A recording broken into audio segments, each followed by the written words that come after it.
Up, fam? Another week down, getting ready to do week 11. So let's get it on. All right, at the top, you got teaching mans how to squab. He's still number one. Bieber Boys at number two. And Neighbors is Golf is number three. No changes there. Almighty Scumbags has jumped up into it. And so has Blue Steel. I have dropped 2 slots. And Big Dog 313 is out. So you can see 1 week makes a big difference. Number 4 is number 6. Number 7 is number 5.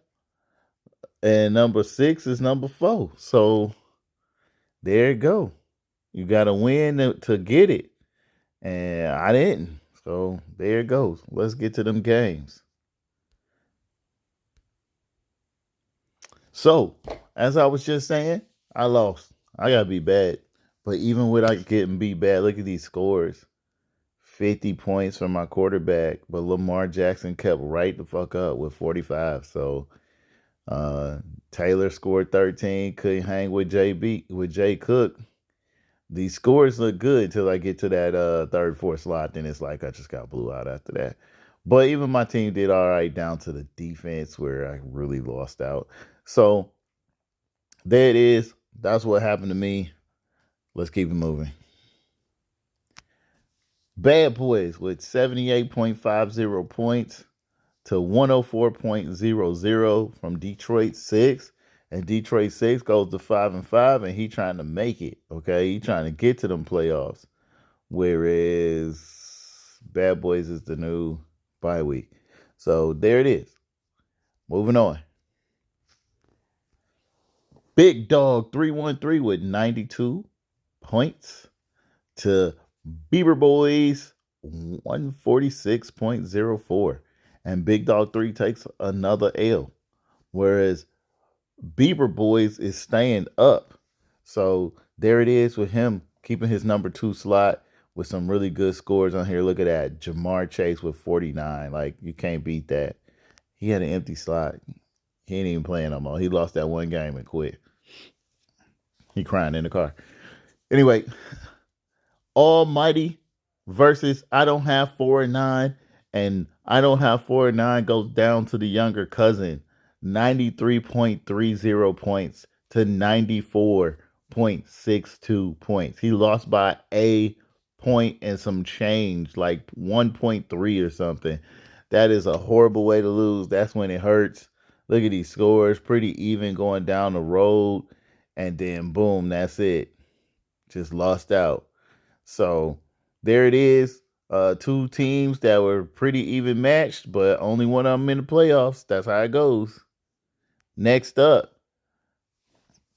you got Neighbors is Golf versus Teach a Man How to Squab. Neighbors is Golf got 99.14 points to Teach a Man How to Squab 118.58. So there it is.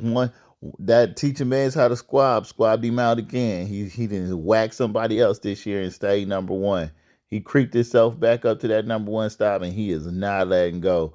And if you look at these scores, he just had a good, even team all the way around. Like, that's some straight good plays by all players. So that's how you get beat. And he squabbed him up.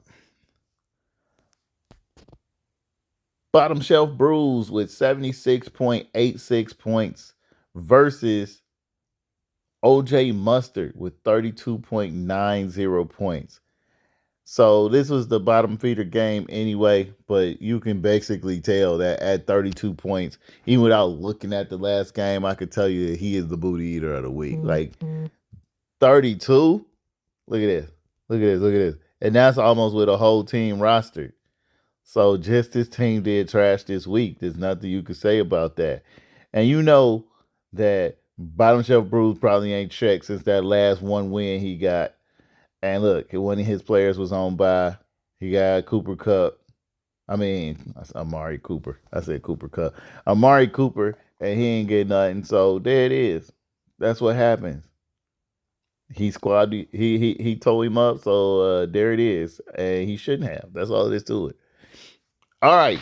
B Child's Playmakers at 117.78. 2, Leo Gangs 99.04. The champion was trying to make his way back to the playoffs and got scratched right on the way up. B Child Playmakers ain't really won against anybody, so I guess he took the day off. Like, I don't think I'm gonna need to check this roster.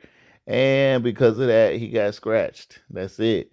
And he actually didn't do that bad, man. He had all his players in, but the luck wasn't with him this week. Look at them scores. Ridley, Robinson, and Daniels. That's all that's who did it. Like, he had players in. He had good scores, but not good enough. And that's what happens, man. That's what happens to me. That's what happened to him. And now we both on the L train. At least I'm still in the playoffs, though. That's how I go. Who was the big dog of the week, though? Forgot to announce that. My bad. I do believe it was Blue Steel with 146.50. If I gotta lose somebody who is the best this week. I ain't gonna lose to no losers. So there it is. They was really close, but he got the big dog of the week by 0.5, I think it is, because he only got four. He got the even zero. Oh, less than 0.5, so point like 4.6. So wow, they were real close. But Blue Steel, big dog of the week. Congratulations to you. Let's look at matchups for next week. Or this week, shall I say. First up, me. I'm still going to take myself, even though right now it's not looking good. But his team did lower than what was expected of it last week, and my team did higher than what was expected of me almost every week this year. So I'm going to still roll with my team and say that they're going to come out swinging. And if Burrow get another 40 points for a game, then guess what? I'm already in the car and driving away. But Allen is a good quarterback too, so we're going to have to wait and see how that goes down. Beaver Boys versus Blue Steel. Blue Steel came out swinging, and so did Beaver Boys. So this should be the match for the century, except for the fact that Beaver Boys got 4 or 5 people on bye, which means that this might be the perfect time for Blue Steel to catch him another one slipping and try to take another slot. Although Beaver Boys got a 2-game lead on him, he'll be 8-3, and Blue Steel will be 7-4, which will give him a better security on the slot as long as all the rest of us that's trying to keep them slots don't win. Almighty Scumbag, who is above Blue Steel and in the playoffs, who would have ever freaking thunk it, is getting it in and doing what he got to do. But he is got a guy on bye, which is his defense. If he don't set his lineup, he may lose it. But it's against Bad Boys, so this is probably a bye week for him, and he should be good.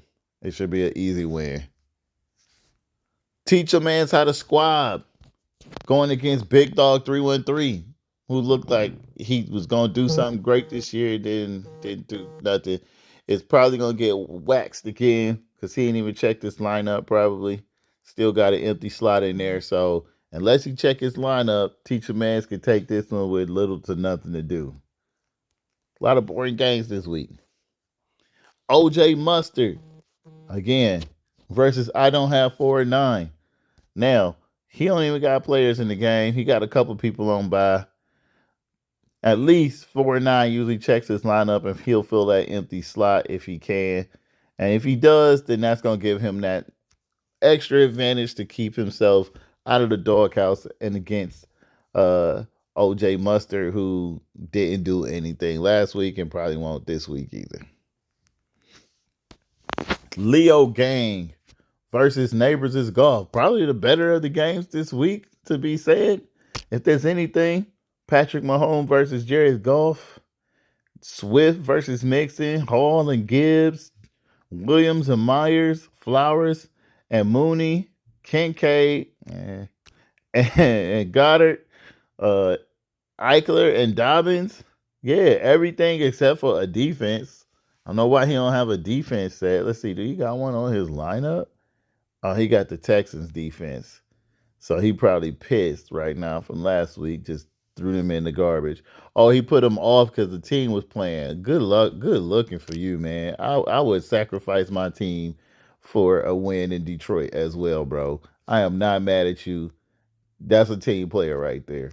You know, I take back all them bad things I said about you last week, but put your defense back in and get back in the game, brother, because that game over and this game is on. Beach out playmakers versus bottom shelf brews. Bottom shelf brew get lucky. This is a 3 and 7 versus 3 and 7. Nobody making the playoffs. It's just about who decide to log in and check their lineup. Um, Even with 3, 4 people on bye, he's still supposed to have the same amount of points as Beach House playmakers, and I don't think he got. Oh, he got one guy on bye. He only got one guy on bye, so I'm gonna say that Bottom Shelf Brewers win this one, even though he ain't even trying. So I'm gonna go with that, and that is our last game of the week. A lot of really lopsided matches. There's only 2 or 3 that's like really close amongst our group. So make sure y'all set y'all lineup, and if y'all don't, y'all gonna get hemmed up. So do what you gotta do. Set your lineup. Peace.